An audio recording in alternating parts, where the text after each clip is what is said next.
Shalom saudaraku, kita mengucap syukur kepada Allah karena kita diperkenankan untuk berjumpa kembali dalam program Marturia Ministry.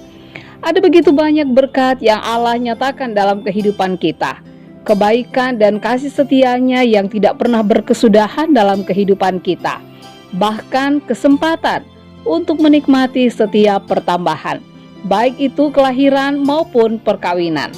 Karena itu perkenankan kami mengucapkan selamat ulang tahun kepada Ibu Harnisah Irwati, Saudara Prilia Sinondang Sihite, Saudara Deborah Berta Rinata Munte, Bapak Teddy Kurniawan, dan anak Gensa Praditya Briandi.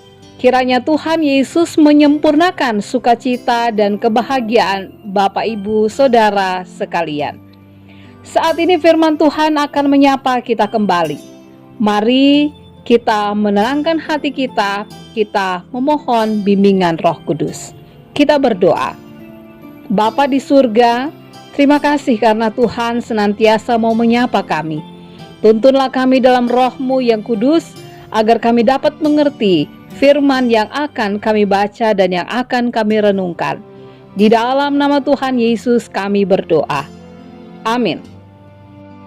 Bacaan Alkitab kita pada saat ini terambil dari kitab Injil Matius pasalnya yang ke-26, ayatnya yang ke-47 hingga ayatnya yang ke-56 yang menyatakan, waktu Yesus masih berbicara, datanglah Yudas, salah seorang dari ke-12 murid itu, dan bersama-sama dia serombongan besar orang yang membawa pedang dan pentung, disuruh oleh imam-imam kepala dan tua-tua bangsa Yahudi. Orang yang menyerahkan dia telah memberitahukan tanda ini kepada mereka. Orang yang akan kucium, itulah dia, tangkaplah dia. Dan segera ia maju mendapatkan Yesus dan berkata, salam Rabi, lalu mencium dia. Tetapi Yesus berkata kepadanya, hai teman, untuk itukah engkau datang?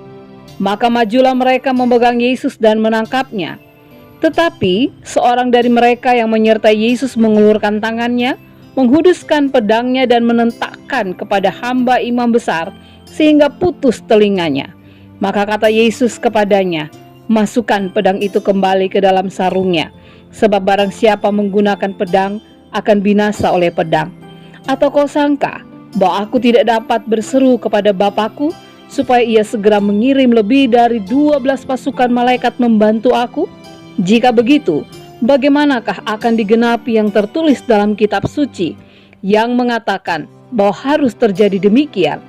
Pada saat itu Yesus berkata kepada orang banyak, sangkamu aku ini penyamun, maka kamu datang lengkap dengan pedang dan pentung untuk menangkap aku.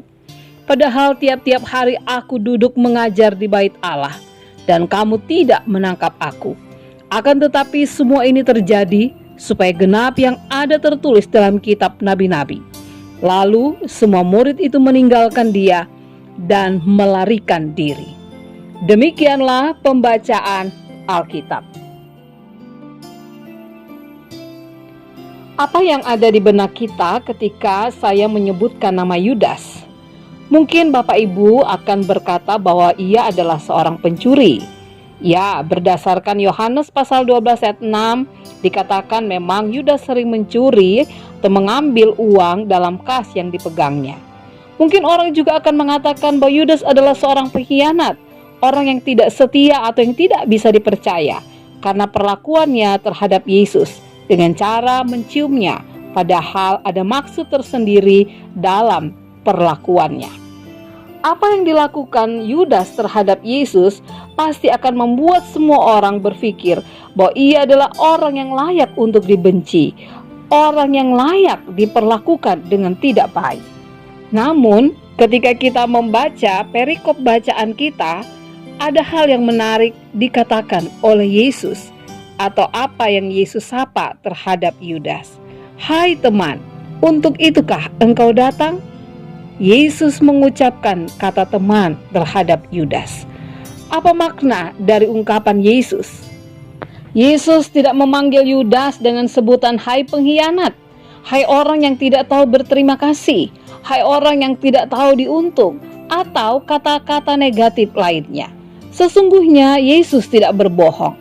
Kata teman di situ bukan sekedar basa-basi atau berpura-pura saja.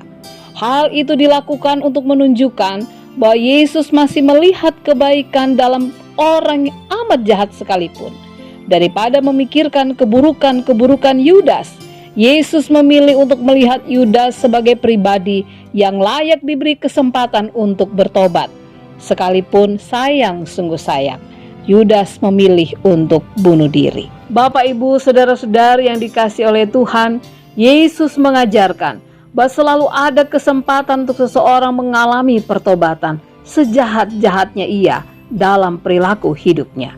Persoalannya adalah bagaimana merespon kesempatan tersebut. Jika saat ini kita adalah orang yang berdosa, orang yang jahat, orang yang melakukan begitu banyak perbuatan yang tidak baik, maka saat ini adalah waktu yang baik untuk mempergunakan kesempatan yang Tuhan berikan untuk sebuah pertobatan.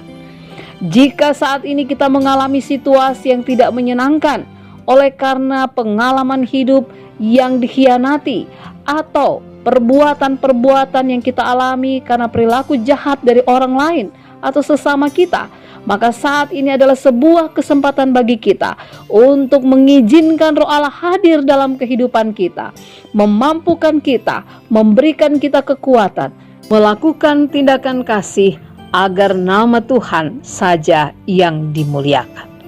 Amin. Bapak, Ibu, saudara-saudara yang dikasihi Tuhan, mari kita berdoa. Bapa di sorga, terima kasih untuk firman-Mu yang menyapa kehidupan kami.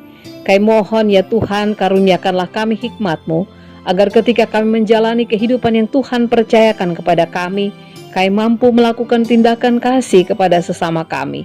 Bahkan kami juga boleh memanfaatkan setiap kesempatan untuk hidup di dalam pertobatan, sehingga apa yang kami lakukan dan kami kerjakan di tengah-tengah dunia ini boleh senantiasa memuliakan nama Tuhan. Di dalam nama Tuhan Yesus kami berdoa. Amin.